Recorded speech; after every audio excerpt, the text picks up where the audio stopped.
จุตนจุองค์เจริญพรเจริญธรรมเทพไทยเทวะเทวาพระแม่นางธรณีเจ้าตี้พร้อมสหธรรมิกทายกทายิกา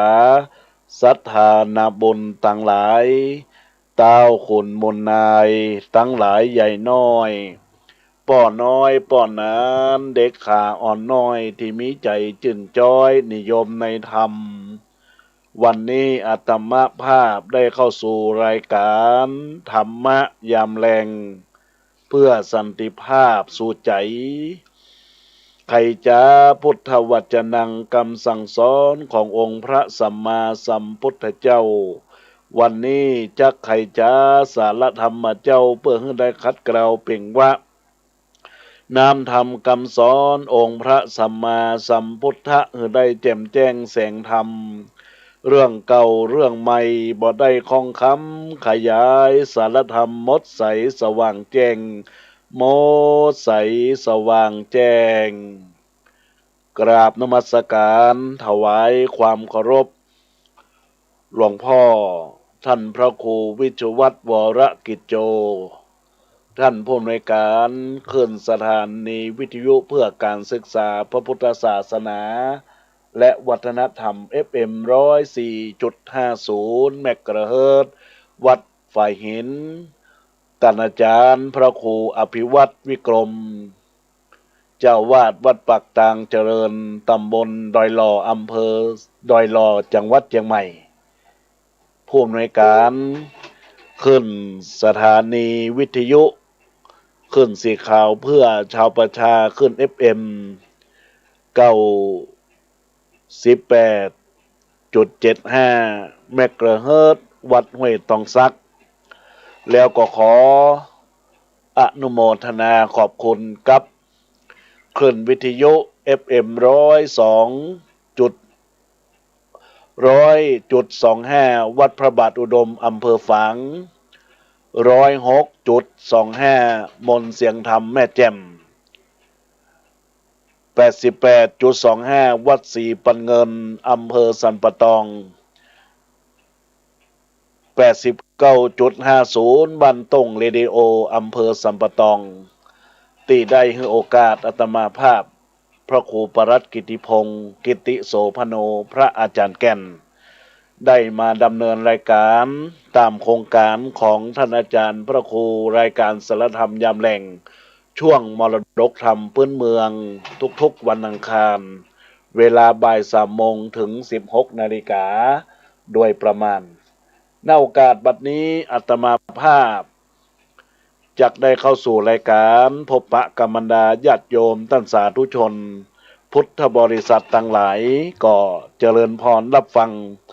รายการธรรมะเนื้อญาติโยมและท่านต่างหลายไผตี้กำลังรับไผตี้กำลังนอนพักผ่อนในช่วงตอนบ่ายนี้ก็พยายามตื่นขึ้นมาฟังหมุนเคลื่อนวิทยุตามที่อาตมาภาพได้ทำการแจ้งประชาสัมพันธ์ไปบอกว่าจะเป็นอำเภอฝางบอกว่าจะเป็นอำเภอสันปะตองจอมตองและแม่แจ่มในโอกาสนี้ก็เจริญพรทุกท่านทุกคนวันนี้ก็ถือว่าหลังจากที่รับฟังพระธรรมเทศนาชื่อว่าละอองพระเจ้าดินเหนียว10 ผูกจบลงไปแล้วก็ยังมีธรรมอานิสงส์แทนพระคุณพ่อแม่พ่อมีเจ้าภาพที่อยากจะใครถวายทานเนื่องในโอกาสวันนี้เป็นแรม14 ค่ำเดือน12เหนือเทศกาลเดือน12ก็ยังมีการประพฤติปฏิบัติในโอกาสที่จะได้ทำบุญสุนทรทานในโอกาสที่ว่าเป็นศีลสุดท้ายที่จะได้เขาเจ้าข้ามารับส่วนบุญส่วนกุศลในการถวายทานเทศกาลตามเดือน12ตามฮีดกอยฮองบัวลานเก่าเกื้อประวัติมีมาภัยบ่ล้างเหลือต่างเกาะไฟเอื้ออาทรกินตาลหยาดน้ำทำบุญสืบสารบุญ กินบุญตาลเดือน12เจ้าตาลหาปิตามารดาเป็นเจ้าบุพการีผู้มีอุปการะคุณที่ฮือเฮาได้สืบทอดสมบัติตระกูลจนได้เพิ่มพูนสมบัตินั้นบ่นักก็น้อย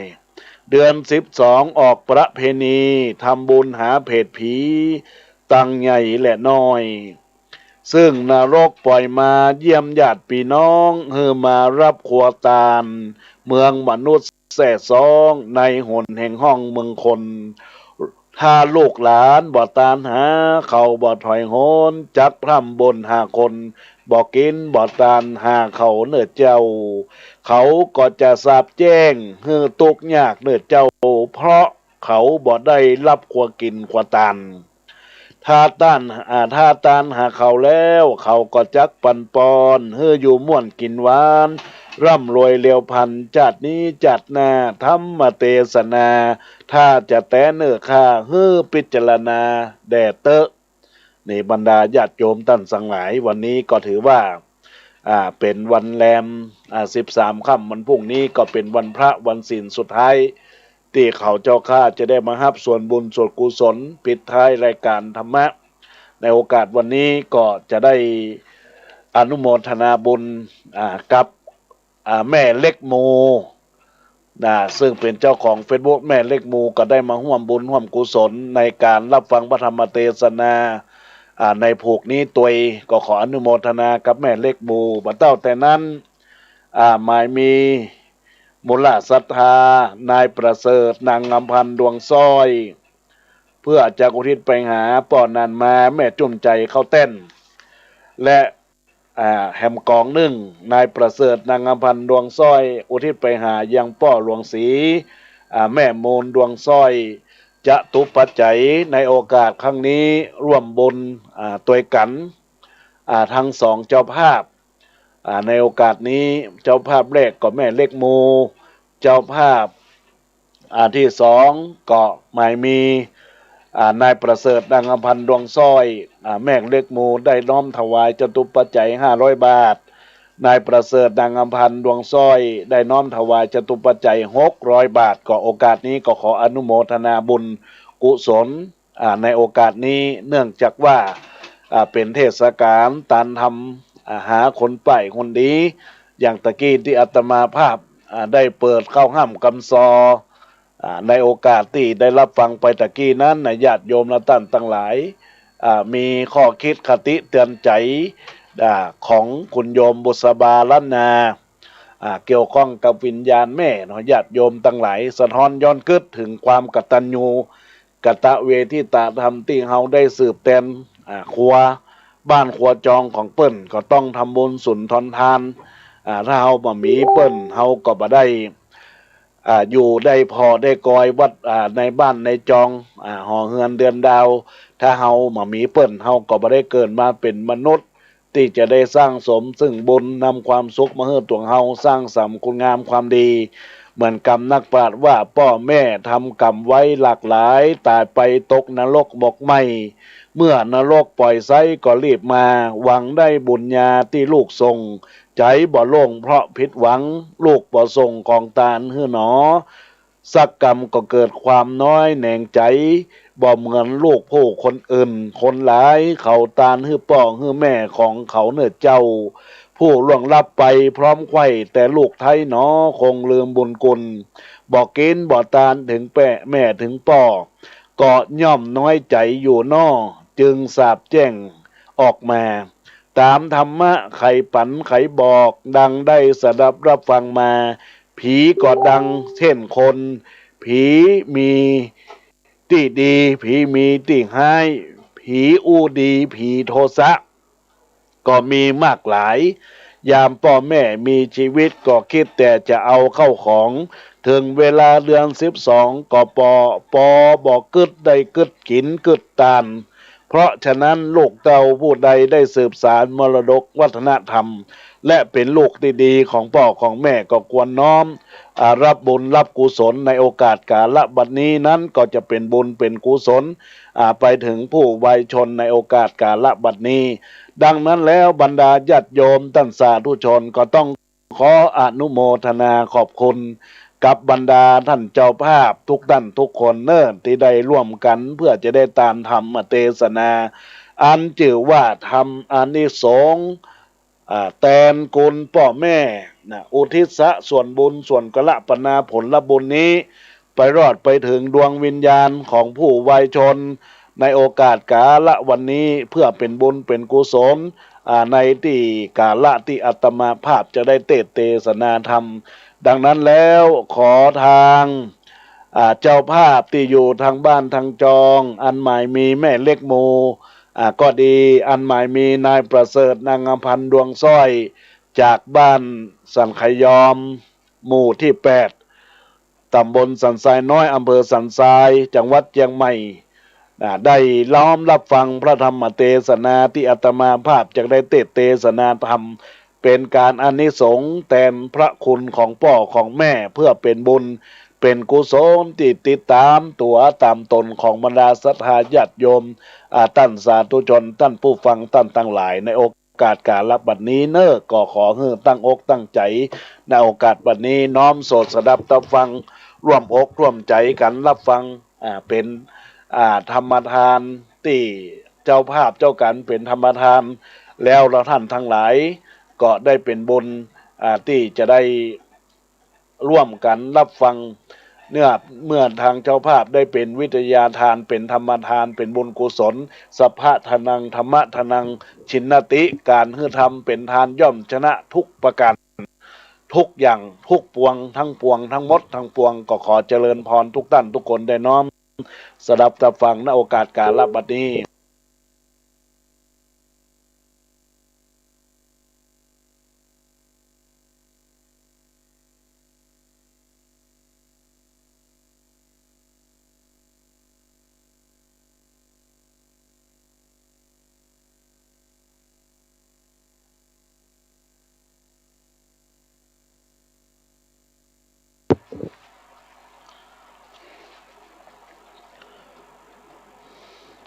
นะโมตัสสะภะคะวะโตอะระหะโตสัมมาสัมพุทธัสสะ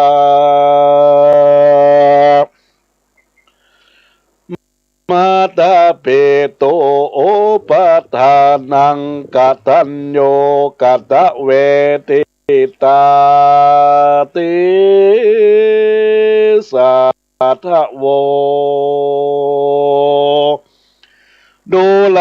สัพโปเลสะตั้งหลายตั้งยิ่งใจใหญ่น้อยผู้มักไฟตั้งบนอันจักหนุนเตรียมกำลวงล้ำไปมานใดสุขเจยบานข้ามเจ้าบอดโศกเศร้าเคียงเคีกันตายนี่ละพากดาบจิตจากเมืองคนบุญบันดลไปเกิดในห้องฝันเลิศของสวรรค์จึงปากันมวลหมู่เข้ามาสู่สถานยกมือสารขับไว้จีตูบไตเตียนดำเฮินใจตานดำบ่อขาดมีสินสะอาดหักษาฟังธรรมเทศนาติดต่อเป็นเก้ากอกองบนกุศลหนุนเตรียมกามคำสอนมีเก่าจีเอาเป็นที่สอนใจเราจะไขบอกกล่าวหูข่าวเขียนยาขอสัทธามวลหมู่โอดอยู่ได้ฟังอันบัดนี้แหละนามนุษย์อันว่าคนยิ่งใจต่างหลายมวลหมู่ อันเกิดมาสู่โลกา108ประสาอันใดอยู่พระควายประเทศเทิงดาวเขตแดนไกลบ้องมีใจกะหยาบกระทำบาปฮึกนาพ้องนั้นนะใจเจิญมากไข่ย้อนยกยอตันไข่จ๋าหวานอ่อนอ้อยป้องจากกาวถอยหยับจาปากสวกกากะเลขนโลกีน้อยใหญ่มีสัพพะไว้นานาอันว่าคนเกิดมานี่เราบอกว่าเจ้าเผ่าเจ้าใดก็ย่อมมีสายใจพ่อแม่ปกอมแผ่ลุ่มลามีเมตตาเป็นเก้าเมื่อลูกเข้ามาปฏิสนสองแปรเกาะตนนั้นใส่เอาใจใส่คืนวานกว่าจอมขวัญลูกหน่อยได้ต่ำก้อยเคียงกาแม่ถลงข้ามป่าลำบากเป็นวะหากตะลายจะกินยาหลายบ่องอ่อนกว่าแม่ยาล้อนเคียงเกไปกวนกีลูกน้อยอ่านบ่งอ่อนน้อยในต้องใดตกต้องรอละมานจักกินอาหารฝาดโสมโศกบ่ลมหลายอันเพชรเก็มมันแสบร้อนกลัวลูกน้อยอ่อนเคียงกาแม่อดสาลำบากประมาณหากละลายจะขายเปลี่ยนลูกนางก็เฝ้าฟังก็กำกลัวไปต่ำลูกตองกลัวลูกในต้องเจ็บเป็นใดเขียงเข็นไม่เอายามนั้นนอนก็นั้นเราใจแปลงแม่นอนตะแคงบอกขาดซ้ำมีพระญาติกวนเควลางเสื้อใจบ่เดอายุสานลมมาปั่นมาติงเป็นมืดเพ่งตาลายยิงใจตั้งหลายมวลหมู่อันประมันอยู่ในตนเป็นดังนี้จุคนบอกขาดยอมมีพระญาติกลุ่มพันย่อมเหมือนกันจุโปบ่เว้นกู้ดูลาสะโปเรสะทั้งหลายตั้งยิ่งใจหนุ่มเทาอันคนประมาณนานเล่าย่อมเลือดเปลืองเพียนดังมีเลือดในตัวเป็นเจ็บหัวเมื่อยไข้ตกบ่อไหลเคียงเขยยามอยู่ดีแต่ก่อนก็บ่หอนจักงู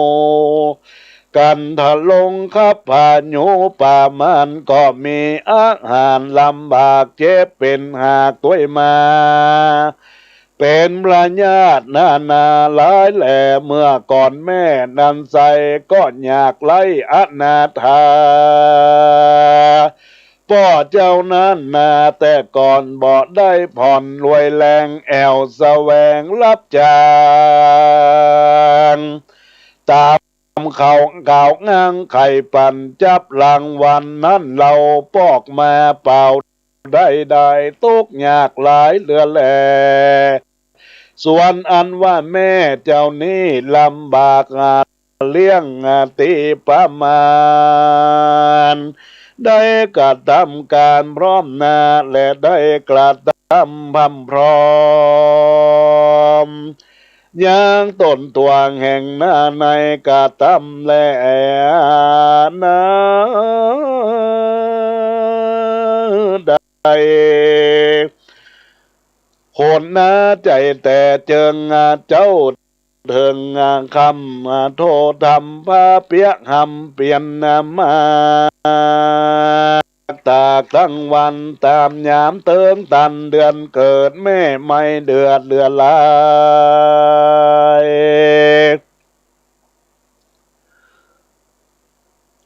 แล้วก็มีแล้วตาแม่ก็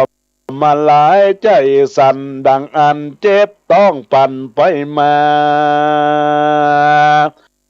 อันว่าเจ็บในโลกานั้นใส่จักมาเบียบได้หรือเมแม่ดาตายหนีมรณาตยามเมื่อลมกำมากำสวาดมาต้องลูกอยู่ในต้องคำพระในคำพาเกิดออกมายามใดเลือดแบ่ไหลหลังย้อยเอ็นอ่อนม้อยลอยแรงล้มมาแฝงซ่อนแผ่ต่างแห่งแม่มืดเพ่งตายลืมเก่งไปโลบอกให้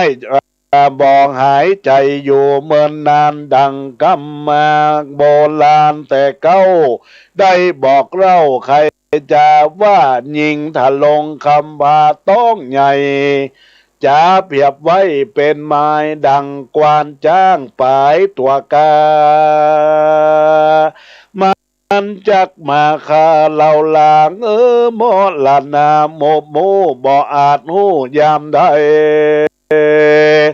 ฟังโนลาสัปโปเรสะตั้งหลายตั้งยิงใจหนุ่มเท่ายามลูกเต้าเกิดมามอไรได้ยินเจ้าบุญมีลูกน้อย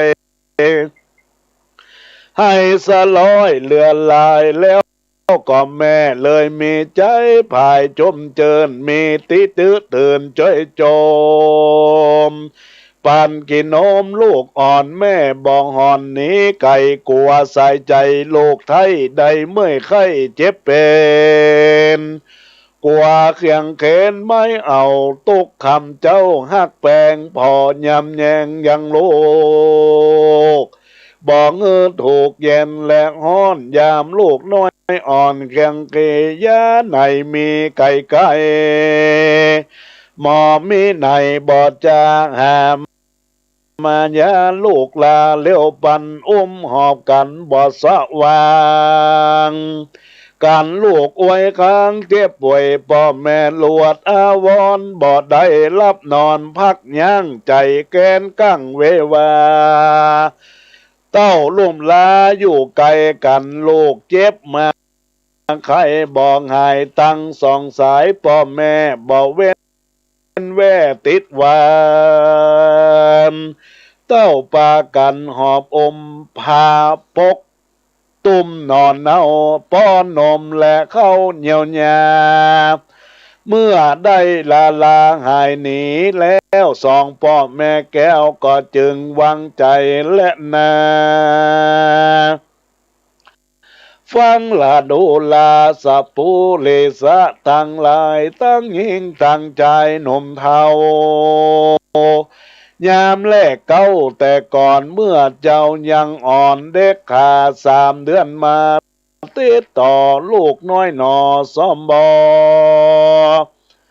ปกยอขอขึ้นใดสองพ่อแม่ไทยเอาใจลูกไปจะเอาลูกมาป้อนเขาอาบน้ำเล่าขาดเสลินยุงมีมาไก่ก็ปัดไล่นี่ไก่กันสายใจลูกแก้วลูกย่างแล้วไปมาตั้งสังขาพ่อแม่บ่เว้นแว่วางใจกลัวป่วยไปมาตองในแห่งห้องการยาย้อนว่าเจ้านี่นายังน้อยไปหูถอยตังดีง่ายยามโคตรเคยไปมากว่าไก่กระพัดผักได้ลำบากเจ็บแม่สอนจะจาก่าวลูกลู่ตังดีเว้นหนีตังถอยใจอ่วงหอยคืนวันดังกำไข่ปานแต่เก้าอันนักปราชญ์เจ้าเตสนาเป็นการทาวาอุปปินเจนเตพระมาดังไข่เก่าที่เป็นไตว่าอันสองสายใจพ่อแม่อันเลี้ยงแก่เล่าลา ถือว่าเป็นครูเรามาแต่เก่าใดบอกเราจะสอนลูกต่างร่วมดอนเสียงควายใครเตียวไต่ตั้งเดใดโซกเฮจินจอยสมไฟห้อยพระลมชื่อว่าเป็นพรหมตนประเสริฐปางเกิดเจยบานแดมพระการหนึ่งเราสองพ่อแม่เจ้าบุญนาเต้าอดสาเลี้ยงโลกผิดและถูกสันใดอดสาใจสอนบอกนอกเขตลูกจะเลดประเพณียังเจ้าบนเมโลกใดมีใจไฟปั๊มเบียนได้ลำเรียนพรำโลมีวิจาอยู่กับตนบอกอับจนไปนากันโลกใหญ่กาใจบานสุขสำลานคำเจ้าบ่โศกเศร้ากันใดส่องใส่ใจพ่อแม่ก็มีใจแปดยินดีการโลกยังเก๋เอาไหมพ่อแม่ไทยก็อาทรจากรับจากนอนยินอยากใจยังหากติดวันตกเกินวันคำเจ้ากลัวโลกเจ้าแข่งเกย้อนพานีต่อโลกใจยังปลูกจ่องอ้อยบ่ละปล่อยวังลาตาสมาเหตุนั้นใส่คนน้อยใหญ่ยิ่งใจความขันเองไม้เกิดโหกว่าเราผู้เป็นโลกนี่เราเมื่ออยู่ต้องแม่เจ้าแต่ก่อนแม่ตุกบ่ผ่อนหลายประการเกิดอดตกบานลำบากจากค่ายปรากไปในกว่าจักไปลมตาบ่ฟังเฝ้าก่อยยอดย่องพานุ่งย่องก่อนยะหยาดของกินเพชรฝาดเข้มหวานย้อนแม่ประมาณนั้นเรากันว่ากินกัวลูกเต้านอไทยได้เอาไม้เคียงกาเหตุนั้นจมเราลาผู้เป็นโลกกวนเกิดโผกแตนกลเกลือคำนุน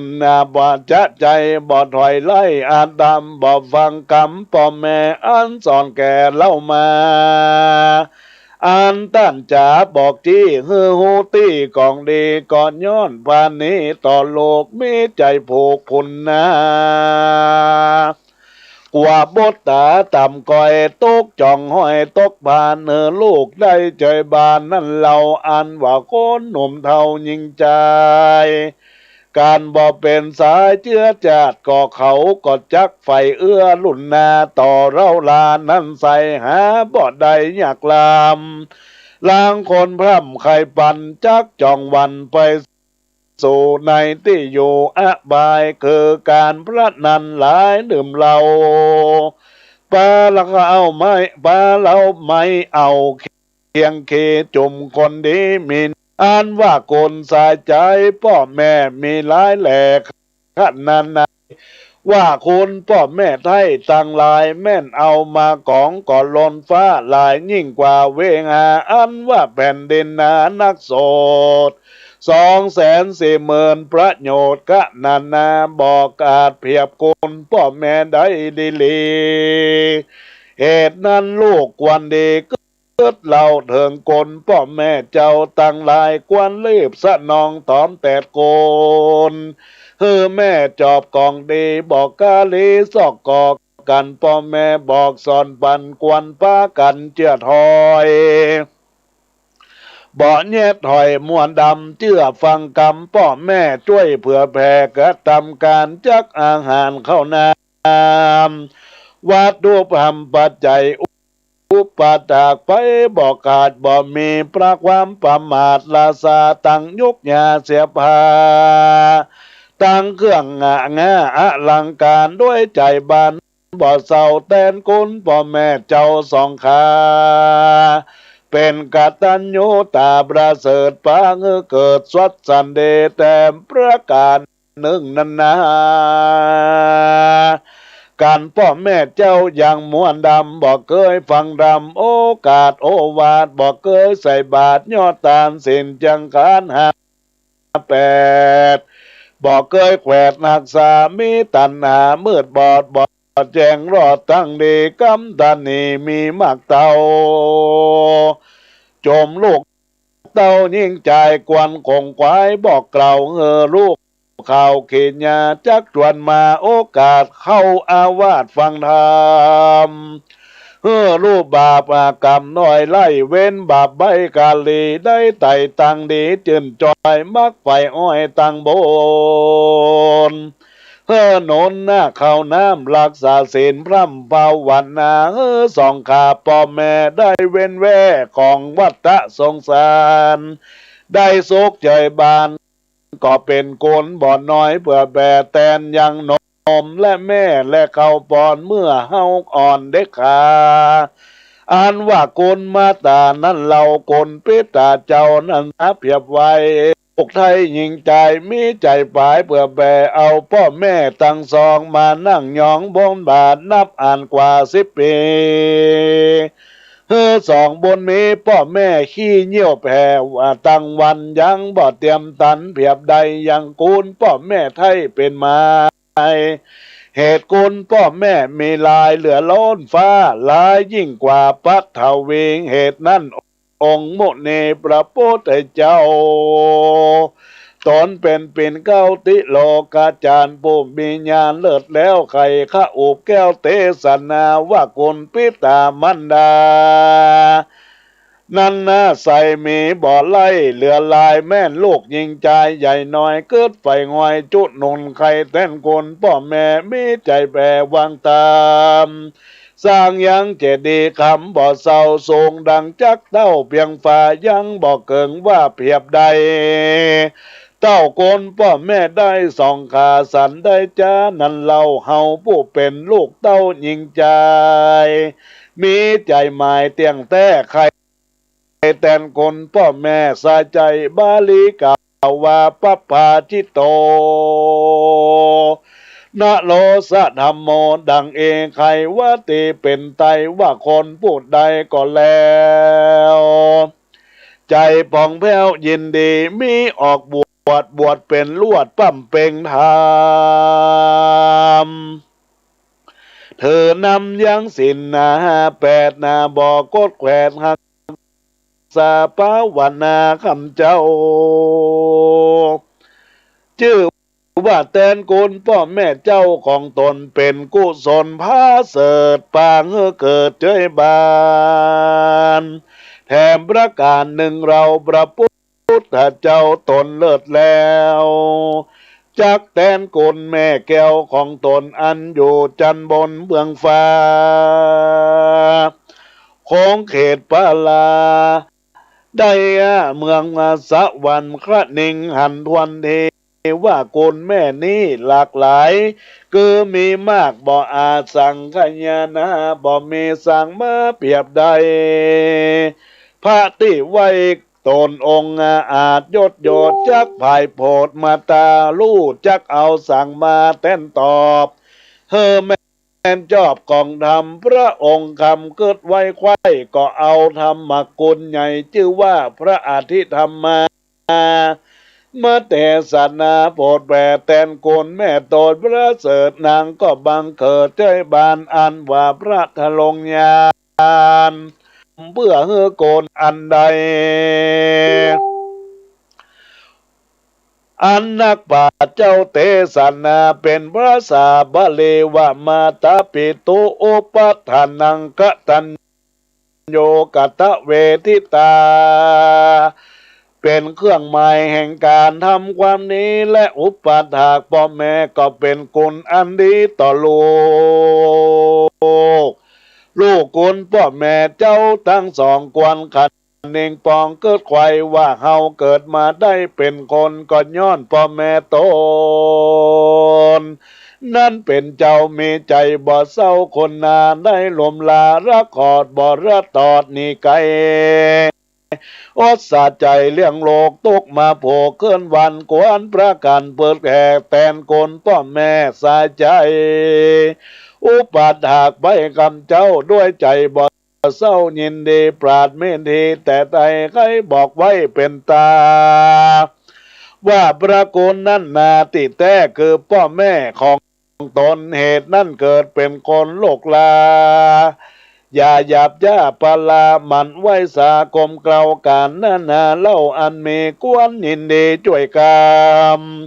ตั้งข้าวน้ำอาหารของเจียงการเครื่องใจบอกอยากไล่อันใดอุปถากไปบอกขาดบอกประมาทราษายามส่องกาแก่เตาอิดอ่อนร้อยแรงแล้วก็กวนแปลงอยู่ไกลจู้ช่วยใจเอาไปใจ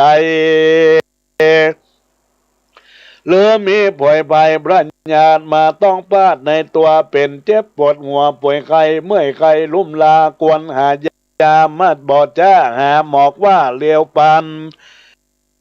แล้วปากันเบบนวดเจ็บปวดปันหายได้สบายจื่นจอยบอกต่ำกอยมองใจบ่อนนี้ไก่อยู่เฝ้าตกข้ามเจ้าอาสาเป็นกตัญญูตาเพื่อแผ่แทนคนพ่อแม่ใส่ใจบ่มีอันใดเปรียบใดการว่าพ่อแม่ได้ให้สองขาสร้างกรรมพระมาแต่ก่อนกรรมไล่ต่อยตอนตัวไปได้รับขันมวยมา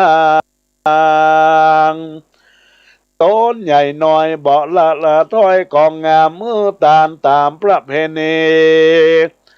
บ่ขาดบ่ประมาทฟังธรรมต่างมัวดำถอยไล่บ่เข้าใกล้ตัวตนเต้าปากันเกิดหลอดบ่ละต่อเสียสินกันต่างกินเลี้ยงต้องเอาสู่ห้องพี่น้องวงสาเว้นอย่างสุราน้ำเหล่าตั้งการพระนันเล่าเว้นไว้บ่เอาหมูเป็ดไก่งัวไก่มาฆ่าตายหลับซากว่าบาปก้าตัวตันกระทำการบ่ขาดหลังน้ำหยาดไปงาอย่างผู้มอละนากระปากได้ป่งซบซากอินเซนับเป็นกองเดล้ายแหล่แตนกุลพ่อแม่ของตนเป็นกุศลมากกวางบอกมาแต่ใส่ร้อยวันไข้เป็นมาตานยางตานกรรมทำแล้วก็หยาดน้ำโอเดสะพรำไปหายังสองขาพ่อแม่บุญเว้นแว่หายนี้เป็นกองดีแต่ไทยบุญย่อมได้จุคนเอาอันนี้ส่งพระบนนาผลประเสริฐจากบางเกิดเจยบานสุขใจบานเตียงเต่าตุกคำเจ้าสัตสดีกันตายนี้ภาคนาลงไปจากเมืองละเมืองคนก็ยอมเอาตนไปเกิดตีห้องฟ้าเลิศเมืองสวรรค์บ่อยากจะแลนานิติตังกิญญาสังวันนาเวเศษจากงองเหตุอานิสงส์แทนพระคุณของพ่อแม่ก็บังคมสมเลสเดชตันบรรดาอุบาสกอุบาสิกาทายกทายิกาศรัทธานาบุญตั้งหลายทุกท่านทุกคนได้น้อมสดับดับฟังการแสดงพระธรรมเทศนาธรรมวัดพื้นเมืองชื่อว่าอานิสงส์แทนพระคุณพ่อแม่ได้จบลงไปอันไม่มีเจ้าภาพไม่มีนายประเสริฐนางอำพันธ์ดวงสร้อยและท่านที่สองก็ไปมีแม่เล็กมูเป็นเจ้าภาพเจ้ากันในโอกาสนี้เพิ่มเติมมาเพื่อเป็นการทำบุญส่งท้ายในการประเพณีเดือน12ที่อาตมาภาพได้อุจาเข้าห้ำคำก่อนไปก็จะเป็นแนวทางในการประพฤติปฏิบัติตนตัวสร้างสมบุญกุศลให้กับตนกับตัวของท่านทั้งหลายในโอกาสนี้บรรดาศรัทธาญาติโยมท่านสาธุชนท่านทั้งหลายซึ่งไว้ณโอกาสที่อาตมาภาพได้แสดงธรรมจบลงไปก็เป็นดีอะไรใจคล้องยังพ่อยังแม่สมัยแม่ตั้งท้องลูกญาติโยมทั้งหลายก็เป็นตีลำบากจะกินอันยังก็ลำบากลูกก็อวยนั่งก็อวยเวลาจะคลอดลูกก็กัดกั้งในอกในใจน้ำลาย ก็ย้อยปังลงเสียงกดของลูกในต้องก็ได้กดต้องทำมือแม่บางผู้บางหายใจเบ่งลูกออกมานี่คือความลำบากของแม่นะญาติโยมทั้งหลายพ่อก็เหมือนกันแม้ว่าจะไปออกไปเนี่ยการให้การนาให้การสวนทุกอย่างก็ต้องลำบากเพื่อที่จะฝากฝังลูกให้ได้ใหญ่ขึ้นมาใหญ่หน้ากาบานทีนี้แล้วหลังจากที่พ่อแม่ได้เลี้ยงลูกมาจนกระทั่งใหญ่ก็พยายามลูกก็พยายามได้ช่วยอุดหนุนจุนเจือพ่อแม่ยามแก่ชราก็คอยดูแลแต่ว่าผู้เฒ่าผู้แก่หรือว่าพ่อแม่บางคนก็บ่ค่อยฮู้เรื่องของศีลของธรรมตานขันเข้าก็บ่จ้างตานอันหยังก็บ่เป็นทำอันหยังก็บ่ได้จุดเตียนก็บ่จ้างอันนี้ก็เรียกว่าคนเฒ่าบ่ดอกบ่ได้แต่ว่าลูกก็ทำเป็นถูกก็ทำจ้างก็คอยบอกคอยดูแม่พ่อแม่เอาพ่อแม่ไปวัดไปว่าอันนี้ก็ตามในธรรมที่ก็เป็นการตอบแทนพระคุณของพ่อแม่เหมือนดังคำสุภาษิตที่กล่าวว่ามาตาปิตุอุปัฏฐนังการปฏิบัติปฏิบัติต่อพ่อต่อแม่ผู้มีอุปการะคุณอุปถากนั้นก็ย่อมเป็นคนดีคนงามย่อมเป็นเครื่องหมายแห่งการสร้างสมบุญแล้วในท้ายที่สุดของธรรมเทศนานี้ก็ฝากฝังไปยังลูกทุกท่านทุกคนพยายามตานสอบตอบแทนแผ่กุศลบอกลูกสอนลูกถ้าใครที่ไหนคนใดที่เคยกินเคยตานจ้างถินตั้งตานจ้างทำบุญสุนทานนี่ก็พยายามสอนลูกให้ได้เพื่อที่เขาจะได้สืบตอบแทน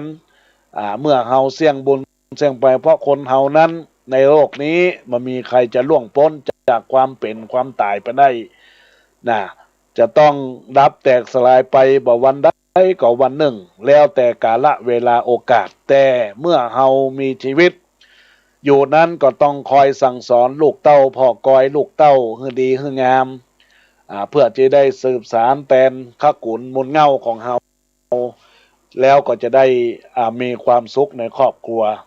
อย่าปล่อยแล้วก็ลูกเต้าก็ได้ฟังทำนี้ก็จะไปปล่อยให้พ่อให้แม่ได้เหงาเศร้าอยู่คนเดียวอยู่กับสองพ่อเฒ่าต้องคอยมันดูแลมาพ่อมาใจมากอยแม่ก็หวังให้ลูกได้คอยดูแลพ่อก็หวังให้ลูกได้มาปิดตายามเมื่อได้ถึงแก่กรรมลารับโลกนี้ไปก็ต้องขอฝากกับบรรดาศรัทธาญาติโยมท่านสาธุชนทั้งหลายต่อไปก็จะได้อนุโมทนาปั่นปอนเนอร์กับบรรดาคณะศรัทธาญาติงกตั้งใจฮับปอนที่อาตมาภาพได้ปั่นปอนในโอกาสนี้ก็ขอตั้งเจตนาตั้งจิตตั้งใจกวดน้ำอานิสงส์แทนพระคุณพ่อแม่ก็ขอทำนี้ดวงนี้ไปแทนพระคุณพ่อแม่ยามเมื่อพ่อแม่บ่มีแล้วก็ตอบแทนพระคุณโดยการทำบุญสุนทานทานทำแผ่กุศลไปให้เปิ้นแม้นว่าพ่อแม่ได้ไปเกิดก็ดีหรือว่าได้รับแล้วก็สะท้อนย้อนกลับให้ยังตนตัวของผู้เป็นเจ้าภาพได้มีความสุขได้มีความเจริญในหน้าที่กิจการงานทุกสิ่งทุกอย่างจะได้มีสิ่งใด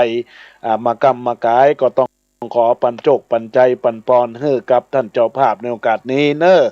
ยะถาวาลิวะหาปุลาปาลิปุเรนติสาคลังเอวะเมวะอิโตทินังเปตานังอุปกปติอิจิตังปฏิตังตุมหังคิปะเมวะจะมีจันโตสัพเพปุเรนตุสังกปาจันโดปนรโสยะธามณีโชติลาโสยะตาอิมินาบุพบุปาลาจะตานังจตุปัจจัยไตยวตุตานะปตังตานังอุดิสะตานังนิปนะปัจเจโยหอนตุโนดีจังดีและอาจจะในวันนี้ก็หาเป็นวันดีสะลีสุขมังคระอันผาเสริฐล้ำเลิศยิ่งเก่าวันและยามต่างหลายบัดนี้ไม่มีนายประเสริฐนางอำพันดวงสร้อยบ้านสันขยอม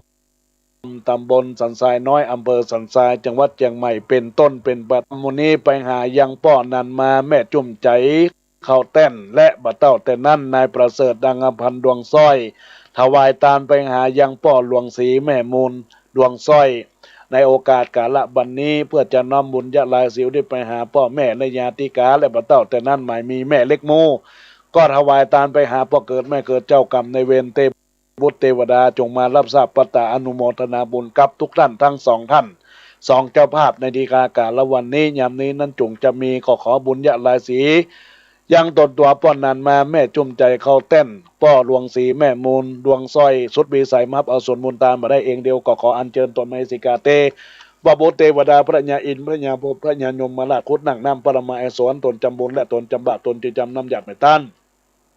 ตนมีเอลิติญาณในฐานะวัดวาอารามกามเกตแห่งวัดสันขยอมจงนำสมมุตานมูนีไปประกอบจดเจียตัดสองหน้าตันจาติจะดงอย่างเขาเจ้าข้าได้กินได้บริโภคไปรอดเมื่อเจ้าให้เป็นข้าวงายไปรอดเมื่อขวายขอเป็นแผ่นเสียบันไปรอดมารูปัญญามันให้เป็นข้าวทิพย์น้ำทิพย์เป็นการไปร่างการเป็นสับเอาคำลำประเสริฐนำตัวป้อนนานมาแม่จุ่มใจเข้าเต้นแม่ป้อหลวงสีแม่มูลดวงสร้อยขี่ข้ามจังกะสงสารให้ปันรอดปันถึงเวียงแก้วอมตะมหาเนรปันนั่นจงจะมีตามบทบาทบาลีที่พระพุทธเจ้าได้เทศนาเป็นกระยันจักโขทักกินาตินาสังคมิสุปฏิติตาติกาลตังหิตัยสัทนาโสอุปกปติโสยาติธรรมโมจะอายันนิทัสสิโตเปตนะปุจจาจักตาอุลาลาพลันเจปิขูนำนุปทินังตุเมหิปุญญังปสุตังอนัปปกันติสัพปีติโยวิวัจจันตุสภะโลโกวินาสันตุมาเตตวันตลายโยโสเขเตกายโยโกภวพิวาตานาสีลสนิจังมุทาปจัยโนจัตตาโรธรรมาวัฏันติอายุวันโนสุขังปะลัง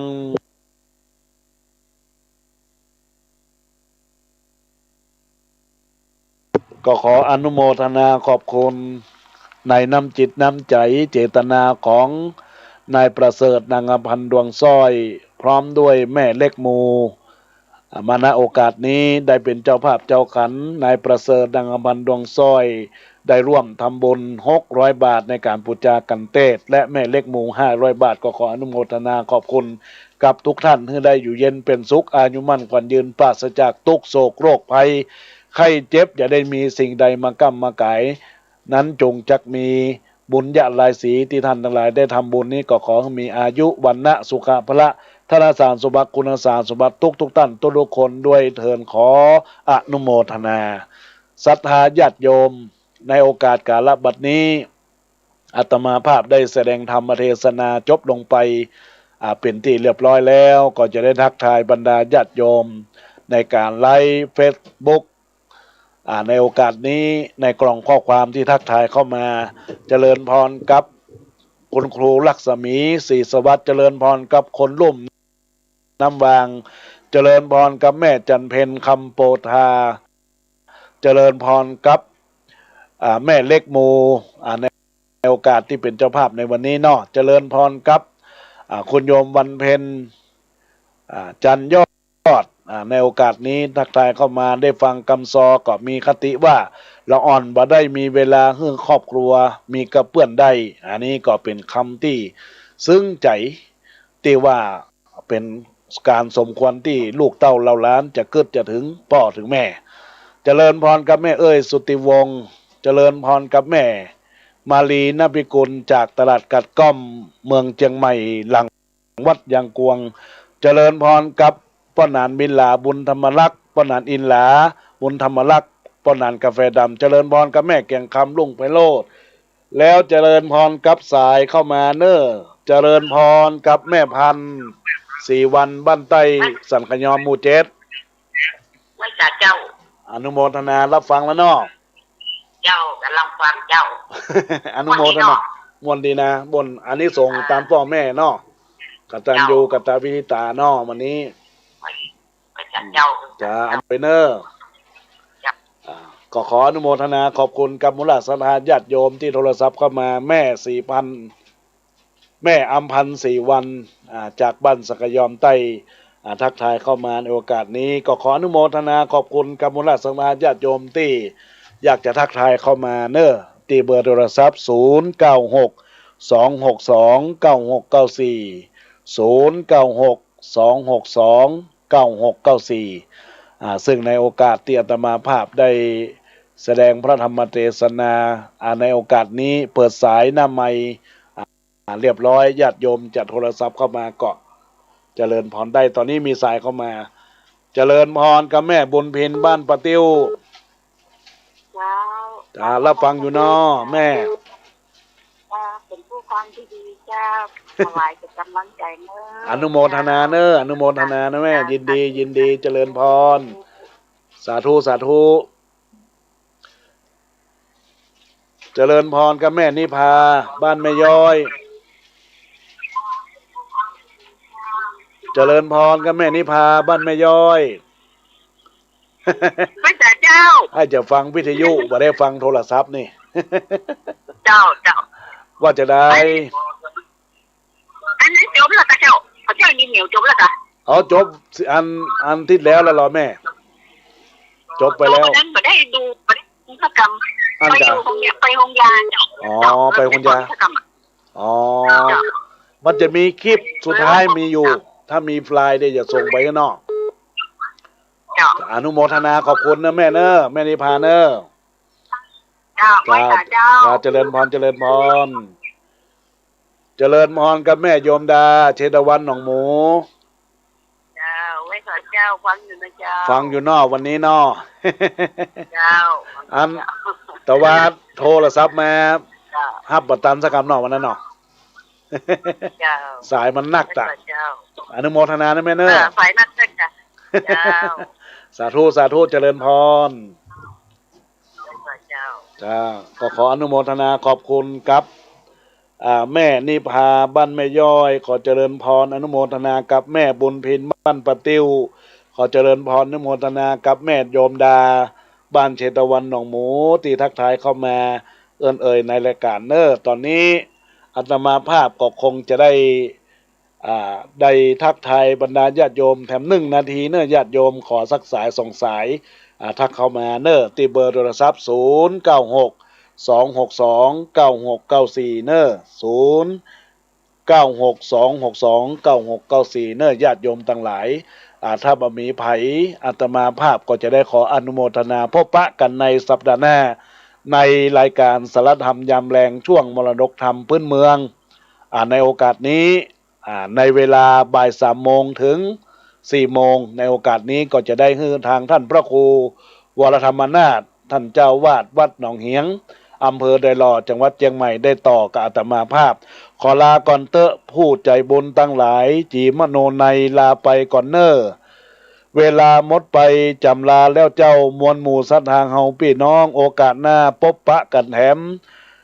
เดือนออกเดือนแฮมพี่น้องปะกันร่วมห้องกองบุญฟังสารธรรมบุญกรรมน้ำหนุนบารมีเพิ่มพูนทุกคนเนื้อเจ้าอยู่ดีมีตังร่ำรวยเนื้อเจ้าคือได้บรรเทาเดือดร้อนรวยเฮงเต็งพี่น้องเงินคำไหลค่อนครอบครัวโชคลาภรุ่มเล้าคือได้เป็นเจ้าสัวจิตใจคุณมัวคือใสสว่างแจ้งคือใสสว่างแจ้งรวยเฮงจัตตาโลอายุวันโนสุขังปะลังขอเจริญพร